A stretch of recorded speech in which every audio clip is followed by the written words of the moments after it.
حکیم لقمان رحمۃ اللہ علیہ فرماتے ہیں، ہر وہ شریف آدمی غریب رہے گا جو محنت اور ذہانت کا حسین امتزاج پیدا نہ کر سکے۔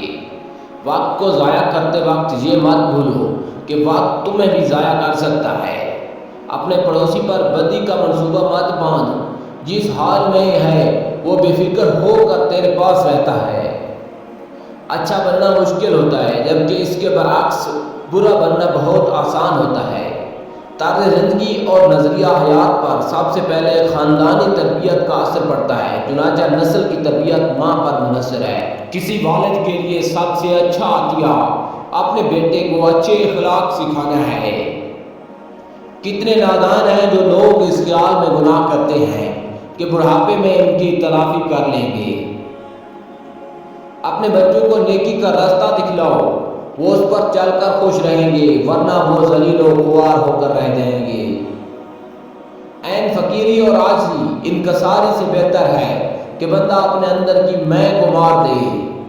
مرد لوگ تمہاری موت پر افسوس کریں، سانپ اور بچھو نہ بنو کہ تمہارے مرنے سے کسی کے دل کو ٹھنڈک پہنچے۔ کامل انسان جان عالم اور اس کی موت فنا عالم ہے۔ کوشش کرو کتابیں پڑھو، کیونکہ مطالعے سے ذہنی صلاحیت میں کافی حد تک اضافہ ہوتا ہے۔ ایسے دماغ کی سوانحریوں کا مطالعہ کرتے رہیں جنہوں نے آپ کی طرح مقصد زندگی متعین کر کے اس کے حصول کے لیے جدوجہد کی اور اس میں کامیاب ہوئے۔ ہر بیماری میں کوئی بھید ہوتا ہے، جس کی بیماری کسی بڑی مصیبت کا صدقہ بن جاتا ہے اور اس کو ٹال دیتا ہے۔ خامیاں تلاش کرنے والی آنکھوں سے نہیں بلکہ روح کی آنکھوں سے دیکھیں۔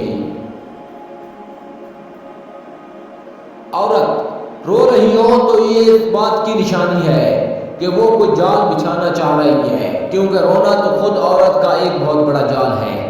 اگر آپ کو دن میں صرف ایک بار دعا کا موقع میسر آئے تو صرف اللہ کی شکر کی دعا کریں۔ احکام شریعت پر عمل پیرا ہونے میں بے احتیاطی بدبختی کا پھل دیتی ہے۔ مایوسی اور کامیابی کبھی اکٹھی نہیں رہ سکتی۔ آزادی اور کامیابی کے محل میں داخل ہونے کے لیے ہمت عالی پہلا دروازہ ہے۔ بہت سے زندہ انسان اپنے لیے آپ خود ہی ذلت گور میں پڑے ہوئے چلا رہے ہیں اور قائل سستی کے وہ پتھر جو انہوں نے شروع سے اپنے اوپر دھر لیے ہیں ہٹا نہیں سکتے۔ 2 دانے انار دانے کو بادام کے ساتھ پیس کر روز کھانے سے 3 دن میں پیٹ کی چربی ختم ہو جاتی ہے۔ بزدل اپنے غیر معمولی نرم باتوں سے زبردست کو دلیر اور زبردست کو گستاخ کر لیتا ہے۔